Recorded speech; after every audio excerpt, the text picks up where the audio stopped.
le invito a que lea conmigo Lucas, específicamente capítulo 10, verso 25 en adelante. Dice la palabra del Señor: He aquí un intérprete de la ley se levantó y dijo para probarle: Maestro, ¿haciendo qué cosa heredaré la vida eterna? Y él le dijo: ¿qué está escrito en la ley? ¿Cómo lees?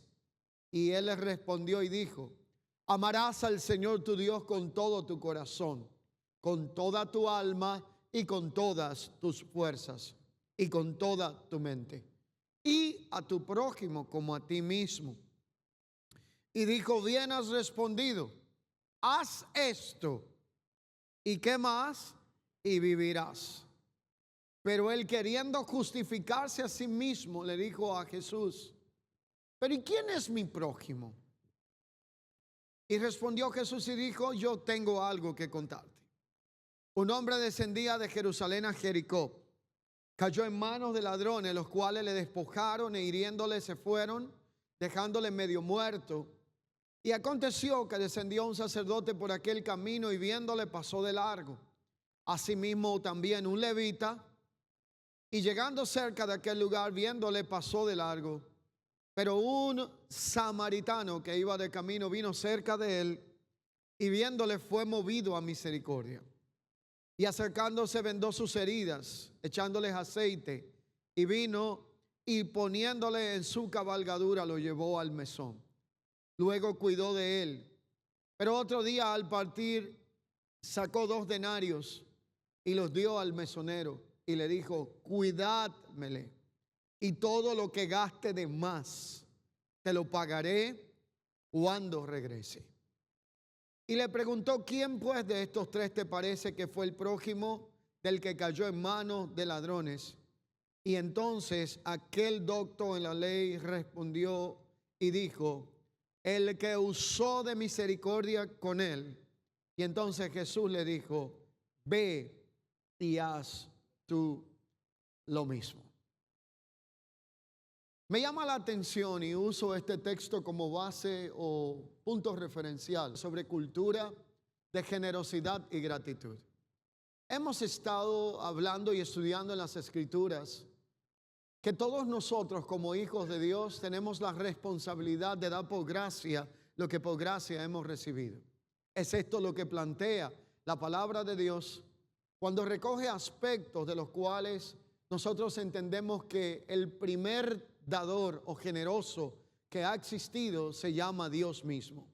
Él, cuando nosotros éramos enemigos por naturaleza, rebeldes en nuestros propios caminos y expresando la maldad heredada del primer Adán, estábamos constituidos en una enemistad por causa del pecado para con Dios. Dios decidió dar a su Hijo por amor a nosotros. Así que juntamente con su Hijo, la Escritura declara que si Dios nos dio a su Hijo y tomó el lugar de nosotros para que nosotros asumiéramos el lugar de Él, siendo los beneficiados nosotros en este acto, entonces si Dios dio a su Hijo, ¿cómo no nos dará con Él también todas las cosas? Así que no hay nada que usted y yo podamos manifestar que supere lo que Dios hizo a favor de nosotros. Hablar de generosidad es un tema muy sacado de contexto. De hecho, hay muchas personas que cuando escuchan la palabra generosidad, lo primero que les llega a su mente es el cómo desprenderse de algo material. Y la generosidad ni se limita a lo material, ni tiene que ver solamente con eso. Cuando hablamos de generosidad, hay miles de formas de las cuales usted puede expresar generosidad por medio de su vida. Y es más, le voy a decir algo. Cuando uno practica y vive en la cultura de la generosidad, uno no está esperando que alguien tenga una crisis o una necesidad para salir como el benefactor o el que le va a solucionar el conflicto a otro por estar en una posición de poder hacerlo de una forma u otra, sino que uno se levanta cada día buscando la oportunidad de cómo poder bendecir la vida de otro a través de algo que exprese la gratitud y la generosidad que existe en nuestro corazón. Así que me llama la atención este texto bíblico que quiero explicar un poco antes de entrar en esencia de lo que es esta enseñanza. Este es un pasaje muy conocido. De hecho, este pasaje que aborda acá el Evangelio según Lucas habla de inicio de que un hombre que era un doctor en la ley, equivalente profesionalmente hablando, si fuéramos a compararlo a nuestro tiempo, como una especie de abogado estudioso con especialidad en el conocimiento del ejercicio de su materia, le hace una pregunta capciosa a Jesús. De estas preguntas que ya tienen la respuesta en la mente formulada. De estas preguntas que buscan escuchar lo que uno quiere que les respondan. Y la pregunta comienza hablándoles de lo que este hombre entendía que era el hacer algo para poder heredar o conseguir o adquirir lo que entendemos por la vida eterna. Así que entonces cuando este hombre le hace la pregunta, este hombre con esta pregunta estaba usando una especie de truco muy viejo en abogacía, que es la estrategia de llevar a alguien a un territorio para que defina su término. En pocas palabras, la pregunta que él hizo a Jesús, lo que estaba diciendo era: define tu término y dime qué es lo que hay con este asunto. Y Jesús, como un buen rabino, tenía una forma muy particular de responder este tipo de preguntas necias, y era con otra pregunta también. Así que entonces empiezan a establecer un diálogo muy interesante, y él le habla de algo que para muchos, como hemos escuchado este pasaje, es una especie de compilación de declaraciones contundentes y relevantes. Como era un conocedor de la ley, entonces él le pregunta qué tiene que hacer para heredar la vida eterna. Y Jesús le responde con otra pregunta y le dice: ¿qué está escrito en la ley? ¿Y cómo tú lees? Bueno, la ley dice, le dice él, amarás al Señor tu Dios con todo tu corazón, con toda tu alma, con toda tu mente, con todas tus fuerzas. Pero también dice, amarás a tu prójimo como a ti mismo. Él empezó bien con la primera pregunta. Y la primera pregunta debe de llevarnos a nosotros a detenernos y hacer una reflexión.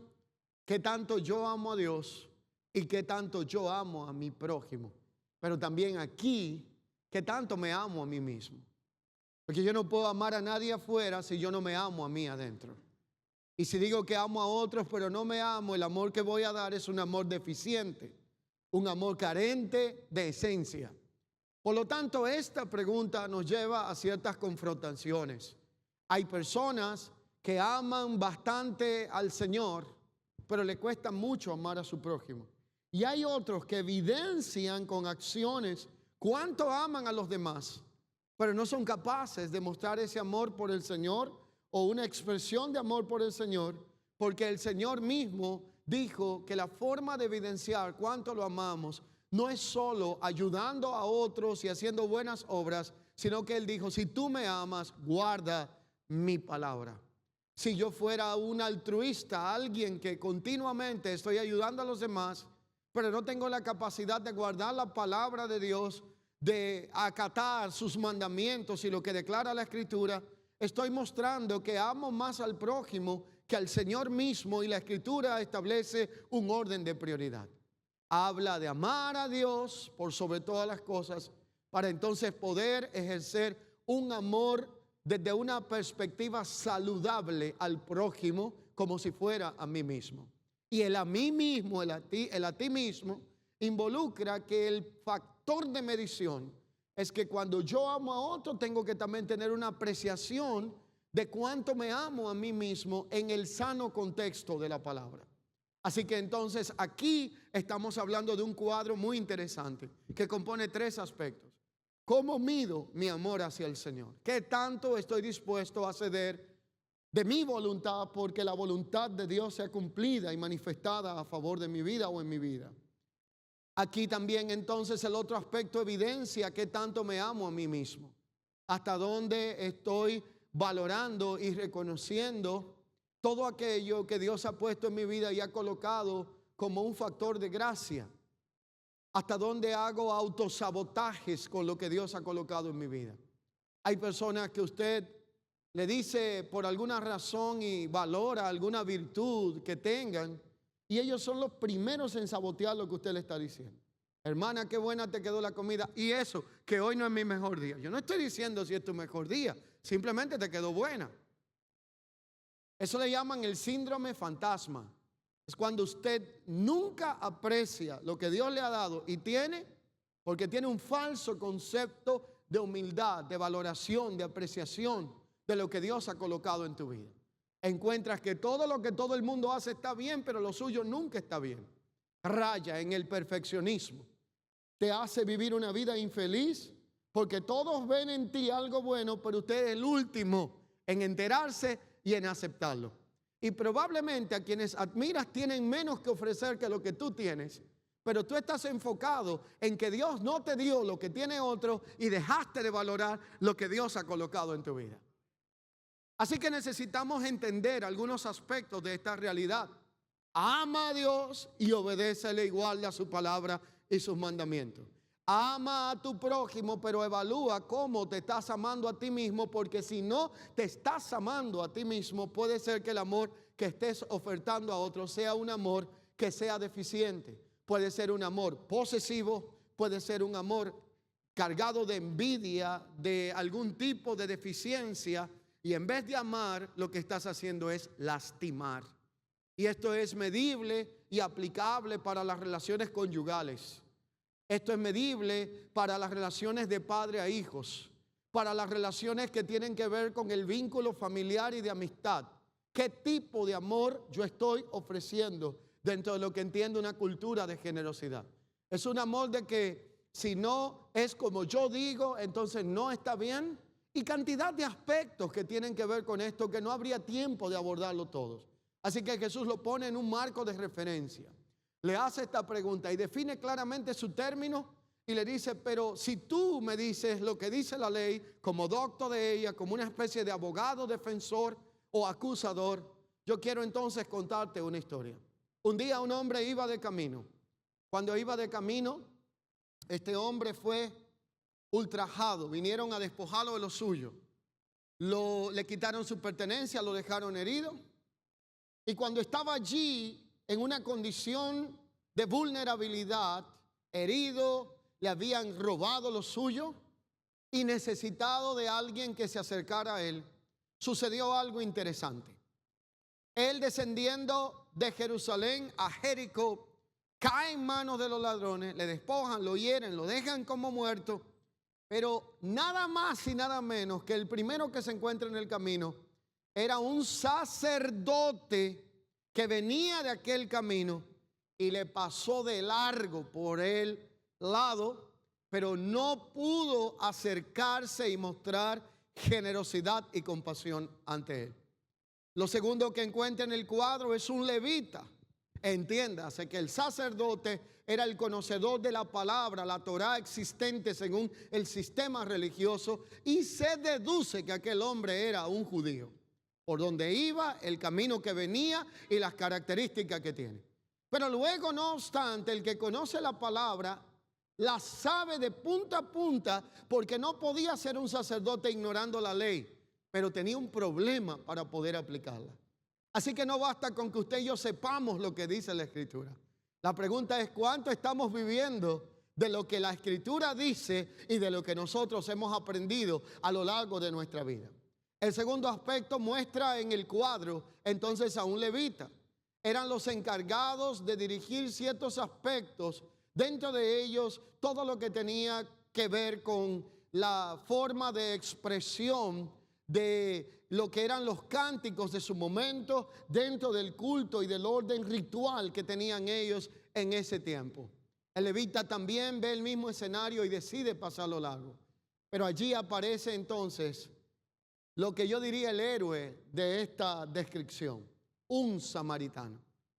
Quienes han leído este texto bíblico saben que hay un tema aquí en este pasaje bíblico muy importante en resaltar. Y es que históricamente y culturalmente, samaritanos y judíos no tienen buen vínculo entre sí. Son lugares aledaños que manejan tensiones territoriales. tienen ciertos problemas dentro del orden cúltico porque algunos de ellos adoraban según la Torá a Dios y otros creían según el canon. Y entonces algunos de ellos que estaban allí en su momento tenían la limitante de que no tenían un buen vínculo. Por eso cuando encontramos en los evangelios que Jesús le pide agua a una mujer al lado de un pozo, ella casi se la niega porque entendía que él era judío y los judíos y samaritanos no tienen un vínculo entre sí. Así que entonces quien se digna a atender a este hombre era el menos indicado delante de los hombres, pero fue el único que mostró generosidad y compasión. La gran pregunta entonces que hay aquí en este pasaje es, a esto del buen samaritano, como se le llama, es cómo podemos nosotros identificar qué es lo que sucede cuando en nosotros existe la cultura de la generosidad. Aquí el punto es que en un momento determinado el buen samaritano o samaritano nos mostró lo que es generosidad y amor acompañado de acción. Si yo digo que amo, pero no lo demuestro y no lo puedo evidenciar, mi amor queda relegado a una condición de teoría. Pero cuando amo y lo demuestro, la acción de ese amor se puede traducir de una forma muy específica y es allí donde Dios enfatiza a que nosotros expresemos la generosidad. Así que entonces la pregunta aquí a contestar no es quién es mi prójimo, sino la pregunta a hacernos es de quién yo puedo ser el prójimo que me vea en una situación donde anhele que alguien haga conmigo lo que yo estoy haciendo con otro. Y por eso el planteamiento bíblico en un momento determinado es que Jesús dice, hagan con los hombres lo que ustedes quieren que hagan con ustedes. ¿Usted quiere que le amen? Amén. ¿Usted quiere que le sirvan? Sirva.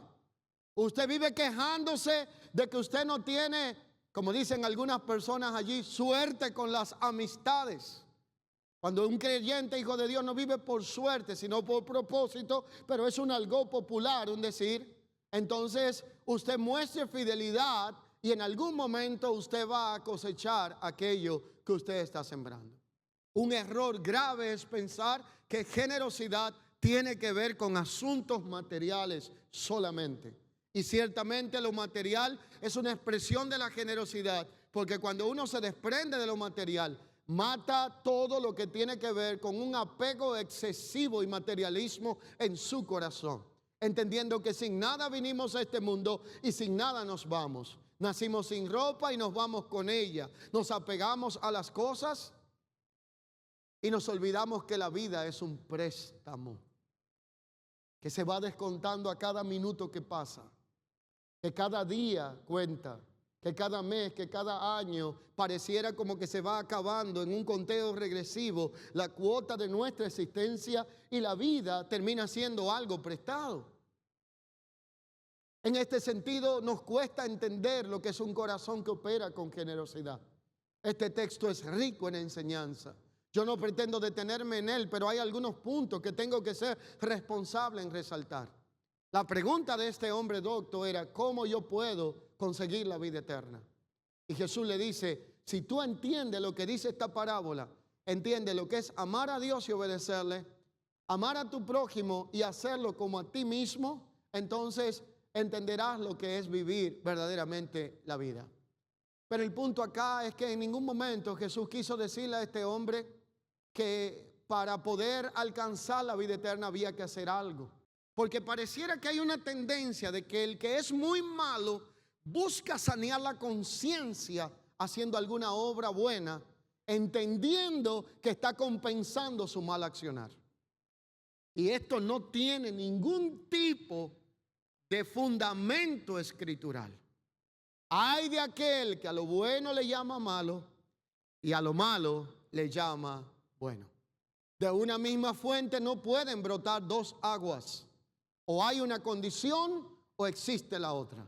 Usted y yo no hacemos actos de generosidad porque estamos buscando ser aplaudidos, porque estamos tratando de ganar el cielo, de adquirir la vida eterna, sino porque ya recibimos la vida eterna. Entonces en gratitud y bondad damos de lo que hemos recibido, porque no hay nada que hagamos que pueda superar lo que Dios hizo a favor de nuestra vida. Así que creer que practicamos una cultura de generosidad como un trueque es un fracaso mental. Creer que practicamos una cultura de generosidad porque estamos esperando algo a cambio no es generosidad, es transacción. Si usted me dice que es generoso, pero solo es generoso con el que puede pagarte el favor, con el que puede devolverte lo que haces por él, con la expectativa de que si hiciste algo por alguien tenga que hacer algo más por ti, usted no es generoso, usted es un negociante emocional y un chantajista. Si usted me dice a mí que puede pasar el día maltratando a su esposa verbalmente, o la esposa pasándole la factura con los dolores de cabeza típicos que los que son maduros y están casados saben de lo que estoy hablando, o con una actitud hostil, o los hijos maltratándole verbalmente todo el día, pero cuando llega febrero 14 usted va y le busca un regalo grandísimo, usted no sabe lo que es generosidad. Si cada vez que un hijo quiere darte un abrazo lo maltratas, pero cuando tiene una necesidad le quieres comprar lo más caro, usted no sabe lo que es generosidad. Porque esto no es un tema de evento, es una cultura que se evidencia y se practica a diario. Nadie tiene tampoco que pueda decir que no puede ser generoso, porque no se trata de lo que te sobra ni de la abundancia de lo que tienes, sino de la actitud, de una naturaleza del corazón. La generosidad no es un tema de un hábito que se practica, sino de la expresión de una naturaleza que te habita. La generosidad y la gratitud van de la mano. Quien es generoso no necesita tener mucho para dar de lo que tiene, comparte de lo poco que tiene. Porque a veces la gente que menos tiene es la que menos se apega. Porque a veces las personas que son más generosas no son los que les sobra, sino los que han entendido la gratitud como un estilo de vida, la han asumido y entienden que sin nada vinieron a este mundo y sin nada se van. ¿Por qué somos tan mezquinos? Y no hablo solo de lo material. Hay mezquindad afectiva, hay mezquindad emocional. Hay personas que le cuesta expresar un hola, un gracias, un lo hiciste bien, un estás haciendo un buen trabajo. Usted quiere ver una vida diferente, usted quiere ser bendecido, usted quiere ver un día glorioso y una semana gloriosa. Decida a diario buscar a alguien, a uno, a dos y a tres, a quien mostrar generosidad de palabra, de afecto, de gratitud, y su vida va a cambiar. Hay una ilustración que a mí me llama la atención. Habla de un hombre que le tocaba ir a buscar agua a un río con dos grandes cántaros para que su familia pudiera tener con qué tomar y hacer todas las cosas. Así que el problema que este hombre tenía era que eran tan pobres, no tenían acceso a agua potable, que solo tenían dos cántaros, pero uno de ellos estaba pichado y no tenía cómo resolver el problema. Él iba muy bien con los cántaros vacíos a buscar el agua todos los días, pero de allá para acá llegaba con la queja de que como uno de los cántaros estaba pichado, la mayor parte del agua se iba y ese cántaro siempre llegaba a desnivel en un nivel muy bajo. Así que él siempre andaba rápido cuando venía cargado de agua, antes de que se le vaciara la poca que lograba tener. Pero un día, él decidió que si se botara, que se botara, y venía despacio. Y comenzó a darse cuenta de algo que no había notado en todo el tiempo de su velocidad. Y es que cuando venía de regreso, siempre venía rápido. Cuando iba vacío, siempre iba despacio. Pero cuando vino ese día despacio se dio cuenta que del lado donde el cántaro no estaba pichado, toda la tierra estaba seca, las hierbas no crecían y no había flores. Pero del lado que su cántaro estaba con ciertos orificios, había una línea hermosa de rosas que había crecido y la tierra estaba llena de hierbas verdes. Y él se preguntaba, ¿qué pasa que un lado sí y un lado no? Hasta que despacio se dio cuenta que el orificio de su cántaro estaba dando un fruto que él no se había percatado. Probablemente yo le estoy hablando a personas acá que no son generosos. Y vamos a hablar en un ratito de lo que es lo contrario a la generosidad. Es el mezquino, el indiferente, aquel que es tan, pero tan limitado en dar que no da ni una sonrisa y no aprende ni siquiera a dar gracias cuando tiene que hacerlo. Personas que usted puede hacer lo que sea y no son capaces de decirte gracias.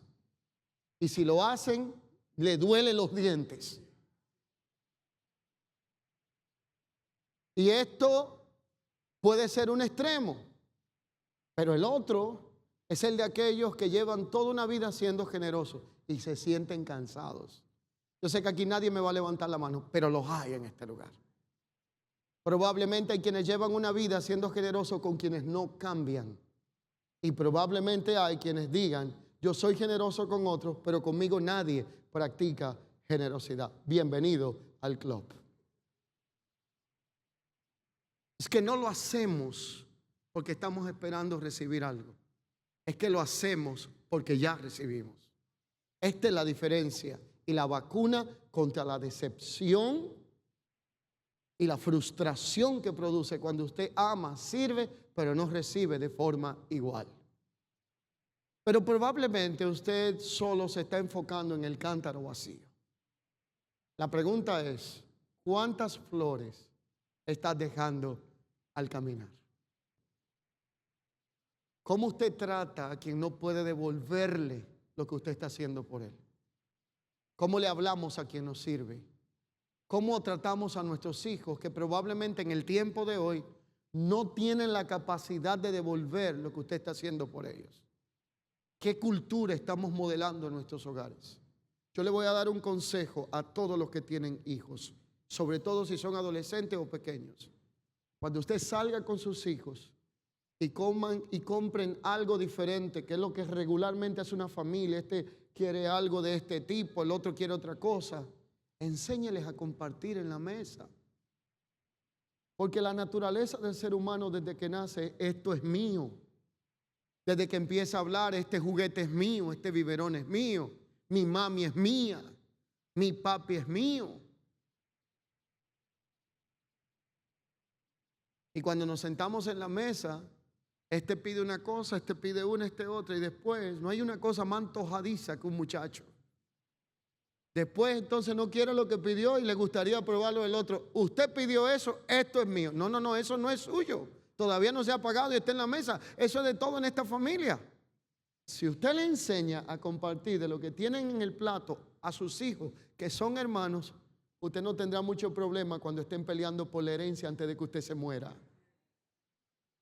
Es un secreto que le doy por experiencias ajenas. Yo lo estoy preparando desde ahora. Y a veces usted no tiene que morirse. Le sellan el pasaporte antes de tiempo y dice, ¿por qué será que no se va papá y mamá? Esposos, ¿cuáles son los detalles de apreciación? Usted sabe lo agradable que es usted tener frío y tener una persona al lado que usted abrace. Eso no tiene precio en la vida. Y lo digo con un corazón puro, no con ninguna otra cosa. Usted sabe lo que es que usted esté comiendo algo diferente y alguien por agrado diga, prueba un poquito de esto. Detalles de atención. ¿Qué cuesta dar gracias? ¿Qué cuesta decirle a alguien te amo, te aprecio, te valoro? Pero voy a decirle esto. Hay un principio que dice en la Escritura, quien no, escuche bien, quien no provee para los suyos es peor que un impío y ha negado la fe, y esto no se queda en el dinero. Déjenme explicarle esto. Si usted es amable en la calle y no lo es en su casa, usted es peor que un impío. Si usted a todo el mundo sale por ahí diciéndole al que debe y al que no debe, te quiero, te amo, amigo, hermano, esto y el otro, pero sus hijos están en la casa anhelando una expresión y usted no se la da por mezquino, emocional o porque no vio el patrón, usted es peor que un impío y está negando la fe. Porque es más fácil darle a quien te puede aplaudir afuera y puede hablar bueno de ti que a quienes tienes ahí a diario y caes en el error de la familiaridad. Practicar la cultura de la generosidad y la gratitud cambia el entorno en que nos desarrollamos. Nos hace personas que podemos manifestar la naturaleza que gobierna nuestras vidas, que es la de Cristo. Así que entonces el texto que leíamos hoy habla de toda esta realidad. Terminó siendo que el buen samaritano mostró lo que era generosidad y amor en acción, como Dios quiere que la expresemos los unos a los otros. Y la generosidad del sacerdote y del levita escaseó, porque ellos cayeron en un pecado que ha caído una gran parte de la iglesia en el día de hoy. Se llama el pecado de la indiferencia y de la frialdad. El problema del otro es del otro y el mío es el mío. Se olvidó el versículo que dice: llora con el que llora y ríe con el que ríe. Usted pasa por un lugar y ve a una persona herida y dice: si no es familia, ni mi primo, ni lo conozco, sigo de largo. Pero usted no sabe si fuera alguien suyo o usted, si alguien haría algo a favor de esa vida. Y yo entiendo que el tiempo se ha complicado. Jesús no fue uno que estaba ajeno de esto. Él dijo: y por haberse multiplicado la maldad, el amor de muchos se enfriará. Ciertamente la maldad es mucha. Ciertamente practicando el bien usted puede recibir algo contrario a lo que usted está practicando. Pero la Biblia también dice que hagamos el bien por sobre todo a la familia en la fe y no nos cansemos de hacer el bien, porque a la larga, si hacemos el bien y lo practicamos, a su tiempo cegaremos si no desmayamos. Vencer con el bien el mal es una tarea que demanda paciencia y perseverancia. Vencer el desamor con amor no es para débiles. Vencer la indiferencia con afecto no es para mentes débiles, sino para personas que tengan perseverancia y estén dispuestos a persistir hasta el final. Yo no estoy diciendo que hipoteques tu dignidad. No te estoy diciendo que censures tus sentimientos. No es fácil amar cuando no eres amado de allá hacia aquí. Pero lo que yo te estoy diciendo es que hay cosas que no las hacemos por lo que estamos recibiendo o expectamos recibir, sino porque la naturaleza que llevamos nuestra dentro nos demanda un accionar. Si usted exprime una oliva, sale aceite. Si usted exprime un limón, sale cítrico. Si tú oprimes a un hijo de Dios, tiene que salir la naturaleza de Cristo que tenemos dentro de nuestra vida. Eso de pagar mal por mal no lució aquí con el samaritano. Samaritano y judíos no se llevaban entre sí, pero el samaritano vio una oportunidad maravillosa y excepcional. ¿Cuál fue la oportunidad maravillosa que vio el samaritano? Ahí había uno que podía ser su enemigo, que podía tener barreras culturales, geográficas. El samaritano decidió servirle, amarle y romper con paradigmas y barreras que probablemente fueron tomadas en cuenta para declarar esta realidad que Jesús pudo plantear. Rescato por lo menos 5 elementos para dejar atrás un poco esta declaración. Lo primero, quienes estaban oyendo el relato de Jesús conocían el camino. Usted y yo no lo conocemos porque probablemente no hemos estado allí en ese camino, subiendo hacia el lugar de adoración o descendiendo, pero los oyentes sí lo conocían.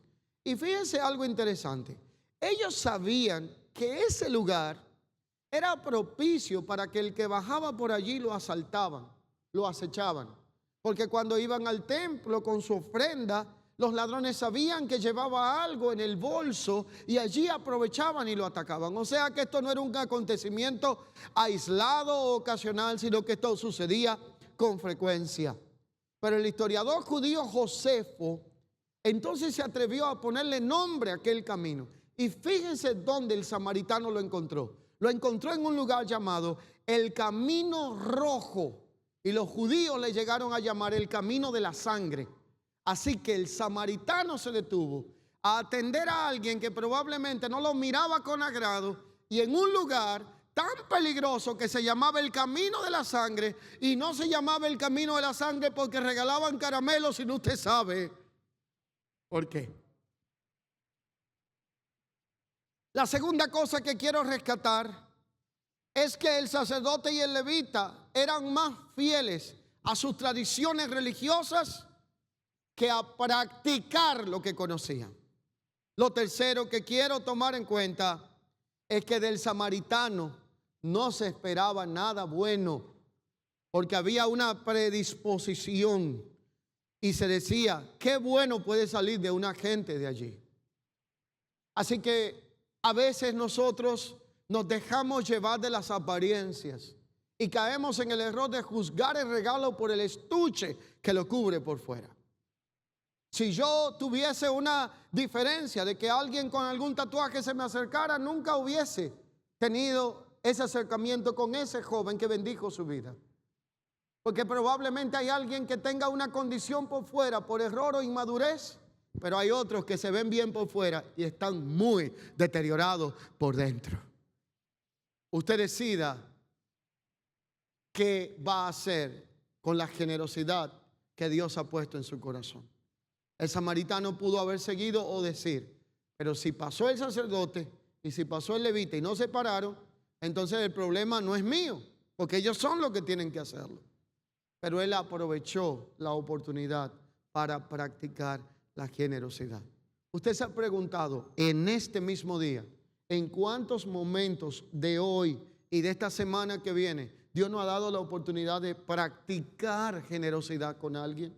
Dedicarle un poco de tiempo, servir a alguien, expresarle algún tipo de gratitud o manifestar algo que en verdad tengamos dentro y que probablemente pueda bendecir a otro o desprendernos de algo material.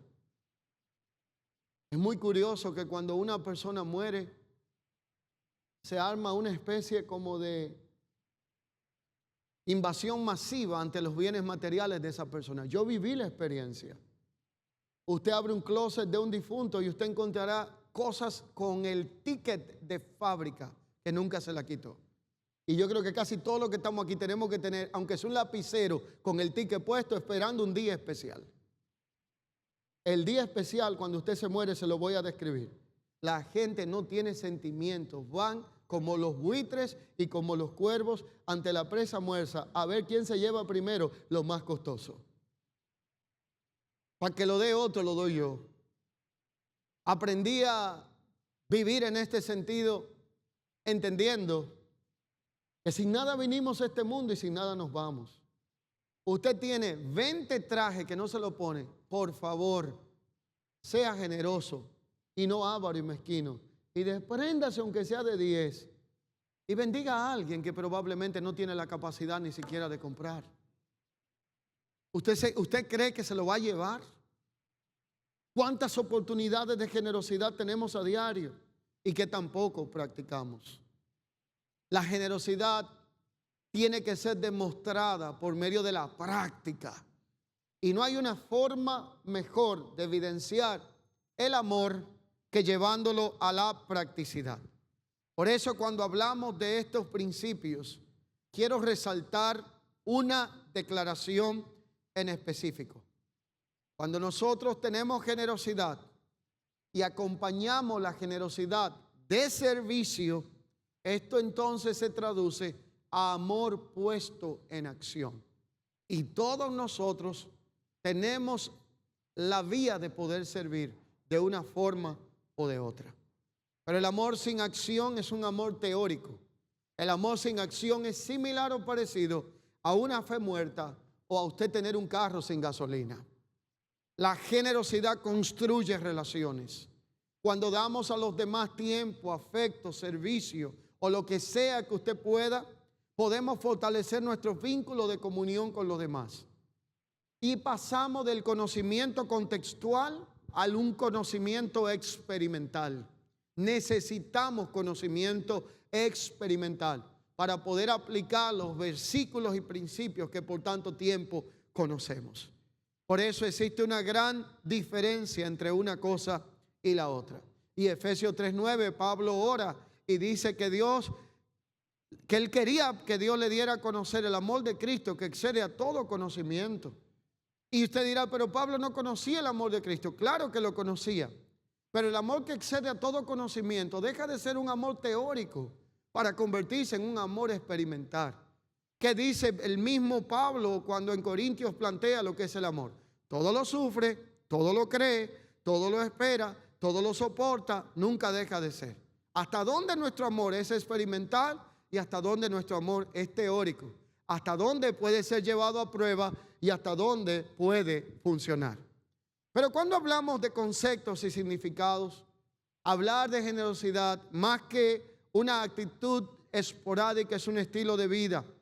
El generoso es alguien que se describe como desprendido, dadivoso, desinteresado, liberal, de liberalidad, y alguien que es espléndido y que sabe el sentido y el valor de la cooperación cuando se trata de ayudar a alguien o actuar con nobleza de ánimo. Pero la generosidad es aquello que nos impulsa a dar sin estar pendiente de cuándo me van a devolver a cambio lo que he dado. Por eso el resultado de generosidad no se limita ni a lo material, también trasciende a lo que es brindar ayuda a otros, se asocia a la solidaridad, puede ser emocional, puede ser espiritual, y su conducta se basa en reconocer las necesidades del prójimo y tratar de colaborar para que el otro pueda tener un resultado diferente.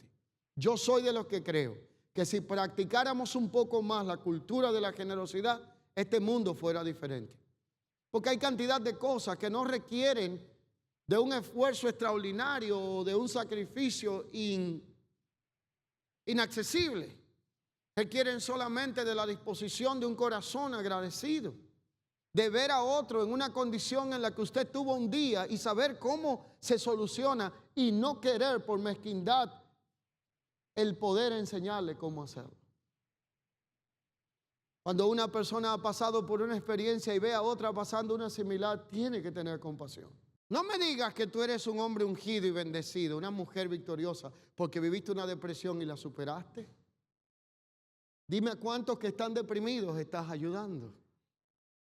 No me digas que tú eres una persona madura porque pasaste por la experiencia de por inmadurez, vivir la experiencia de un divorcio, errores cometidos, falta de afecto emocional o lo que fuera que practicaste en la vida que destruyó eso que Dios un día te dio y que ya está bien porque superaste esto y estás fuerte.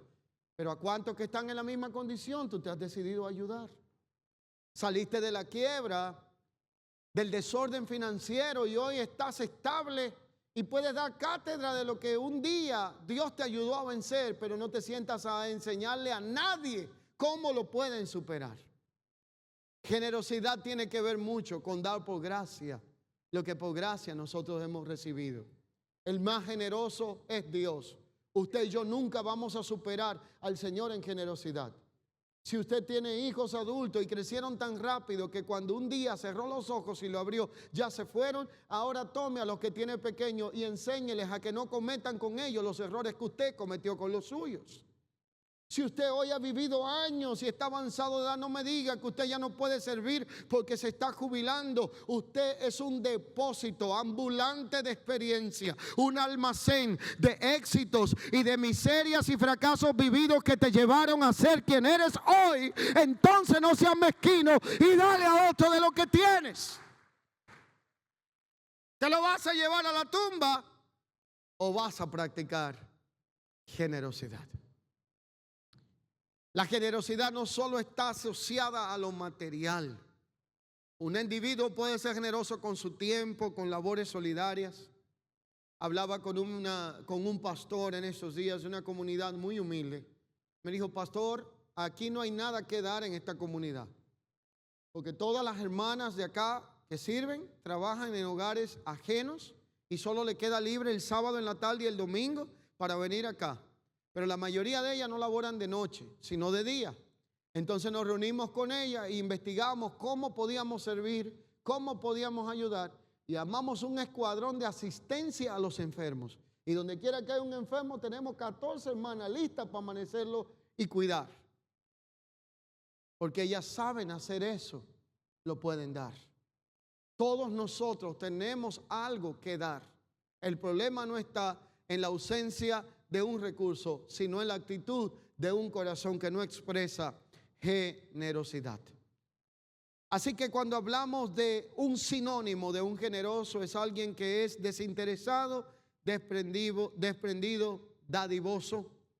Y según la Biblia, escuche bien, todo, diga conmigo, todo, toditito todo, absolutamente todo lo que usted y yo tenemos le pertenece a Dios.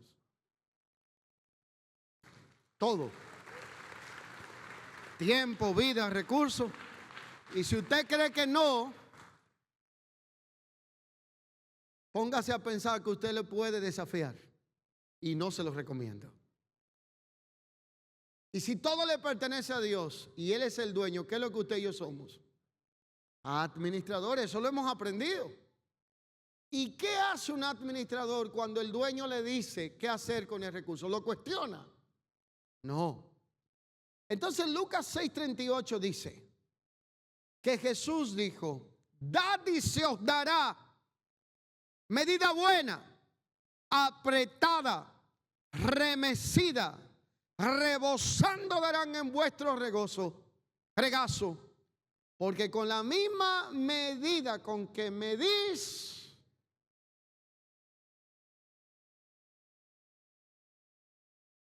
si usted quiere terminar días buenos, comience a hacer ajustes desde ahora.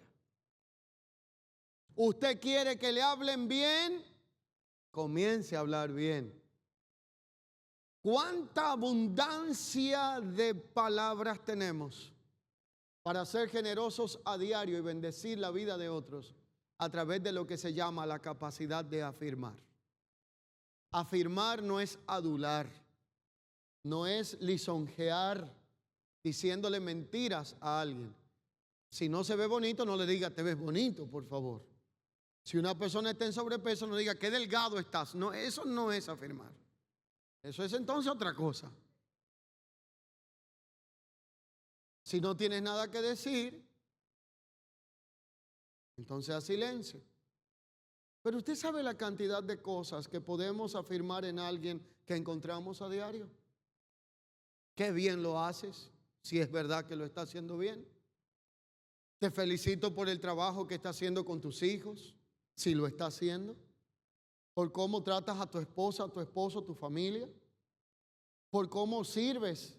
Si usted es empresario, oiga, practique esto y le irá bien. A las personas que laboran con usted, usted le está pagando por el tiempo, pero no les está comprando la vida. Si ellos quieren hacer que usted le vaya mal, tienen la capacidad de hacerlo. Le conviene que ellos se sientan bien. Hay personas que tienen un sinónimo de ser jefes, que creen que la amabilidad le va a traer vulnerabilidad. Y usted puede ser manso sin ser menso. Usted puede ser una persona que muestre amabilidad y esto no necesariamente le va a restar autoridad. ¿Cuál es el problema que nosotros tenemos? Es que la mentalidad de liderazgo que gobierna nuestras vidas es más una mentalidad jerárquica que una mentalidad relacional. Nos sentimos los que estamos arriba, los jefes, porque tenemos algo que alguien no tiene, porque la generosidad trae de vuelta resultados. No sea tan tacaño dando un saludo. No sea tan mezquino dando una sonrisa. Usted no sabe si a quien usted le sonríe, lo saluda y le pregunta cómo está, salió a suicidarse y se encontró con usted en el camino. Usted no sabe el dolor que está viviendo, el rechazo que ha experimentado, y Dios te ha puesto en la vida, en el labio, en el corazón, una actitud que se puede convertir en el bálsamo de sanidad para otros si tan solo practica generosidad. La generosidad manifiesta amabilidad. La generosidad se expresa en el trato a otros. Y la generosidad que debe de ser evidenciada adentro tiene un laboratorio que se llama nuestro propio hogar. Si yo no puedo tener amabilidad con quienes vivo, soy un hipócrita si la practico con aquellos que solamente trato de lejos. Empecemos a considerar cómo le hablamos a nuestros hijos, cómo le hablamos a nuestras esposas o esposas a los esposos. Usted se casó con un hombre proveedor, no con un esclavo, y usted de la realeza. Usted tiene que aprender a dar gracias por lo poco o lo mucho que tienen juntos. Los hijos tenemos que aprender a honrar a nuestros padres, porque para tener el tamaño que tenemos, alguien tuvo que sacrificarse. Hoy hay un síndrome en nuestra generación. Cuando usted entonces le pide a un hijo que le ayude a bajar una aplicación, que le ayude a setear un teléfono, que son tan inteligentes que nos hacen sentir como que nosotros no lo somos, entonces el hijo viene y dice: ay, papi, mami, tú sí eres bruto. Pero cuando tú no sabías limpiarte, el que hoy no sabe bajar la aplicación te enseñó. Pero cuando tú no sabías llevarte la cuchara a la boca, que te hacía un desastre, los que tienen hijos saben de esto, ¿quién fue que te enseñó? Pero la falta de generosidad nos da una memoria selectiva que nos hace olvidar lo que otros hicieron por nosotros cuando toca la hora de nosotros practicar con otros de lo que ya Dios ha dado a nuestro corazón. Pastor, porque a mí todo el mundo me llama para pedirme un consejo y estoy cansado de dar consejo. Todo el mundo me dice que le diga cómo. Bueno, ¿y qué usted quiere? ¿Estar en el problema siendo el que llama, o que lo llamen a usted y con gozo usted dé por gracia lo que por gracia ha recibido? Llegó la hora de romper con la mentalidad de mezquindad. Ha llegado la hora de comenzar a vivir como lo que somos, como hijos de Dios. Salga en este día y atrévase a romper el hielo. Si su esposa no es amable, séalo con él. Si su esposo no es amable, séalo con él. En algún momento algo tiene que pasar, aunque sea vergüenza, le tendrá que dar. Pero usted practique lo que tiene dentro. Y lo que usted y yo tenemos dentro, si estamos en Cristo, y el espíritu de bondad, de justicia, de amor, de paciencia y de paz está en nosotros, usted y yo estamos llenos de generosidad. Pero ¿cuándo comenzaremos a practicar la cultura de la generosidad? Es sinónimo de solidaridad. Un valor muy importante en la sociedad actual la ha perdido. Nuestra ciudad se caracterizaba porque le llamaban la de los cuantos. Si usted encuentra dos, dele gracias, porque no se sabe dónde están los 28 restantes.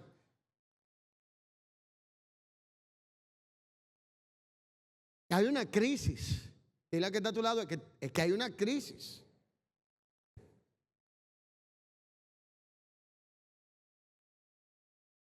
Hay una crisis terrible de generosidad. La gente cree que es obligado, que usted está obligado, y no le dan gracias, y no aprenden lo que se llama valoro lo que estás haciendo. Es obligado y nadie está obligado. Esto es por amor. Y cuando yo aprendo a valorar lo que otro hace, esto me engrandece y provoca un sentido de apreciación, de altura, de gratitud en mi vida, y vivo menos amargado, con menos depresión y con menos problemas en mi corazón. Por eso usted empieza a reclamarle a todo el que está a su lado: ¿por qué no hace esto? Y usted no hace nada. Entonces usted no ha entendido lo que es la generosidad. Así que esa habilidad llamada la generosidad, ese estilo de vida y esta cultura, no basta solo con conocerla, sino que hay que aprenderla a practicar. Ella produce gozo, paz interior. Científicamente, estudios han comprobado que donde hay generosidad, hay una condición saludable del corazón que hace que usted tenga menos estado de ansiedad. Usted quiere resolver el problema del mal humor, practique generosidad. Salga a la calle y sonríale al que le haga el mal, a cualquier persona. Si lo detiene un policía, sáquele los dientes. Si no tiene dientes, póngase una mano y tape el área, pero sonríale. Aprenda a operar en generosidad. Y le aseguro que su mundo, tal vez del otro no, lo que le rodea a usted va a cambiar. Llegó el hombre peleando porque tuvo un día malo en el trabajo. Bueno, trate de no sumarse. Yo aprendí un principio hace mucho tiempo. Cuando hay una chispa de fuego, usted tiene dos opciones: un galón de agua y uno de gasolina. ¿Cuál usted va a usar? Pues no le echen más gasolina al hombre o a la mujer. Necesitamos practicar la cultura de la gratitud y la generosidad. Porque con la misma vara que miramos, también se nos medirá. Mi oración es que la gracia del Señor, el Espíritu de Dios nos ayude. Porque en nuestra naturaleza humana somos malos por naturaleza. Lo dice la Biblia, no yo. Dios vio que los caminos del hombre eran de maldad. Usted y yo no tenemos nada bueno que dar sin Dios y sin la vida del Espíritu. Pero el Señor nos puede ayudar. Si usted sabe que no le gusta dar gracias, dígale a Dios que le enseñe a dar gracias. Si usted sabe que a usted hay que pasarle cerca para que bote chispa y hasta de lejos la bota, entonces pídale a Dios que le dé una actitud de gratitud, de amor, de liviandad. Que no haya esa cultura bélica, de rencilla, de contienda, de disensión. Porque el amor cubre multitud de faltas y puede convertirse en un bálsamo que traiga gran sanidad. El Espíritu de gracia nos guíe y nos ayude en esta realidad.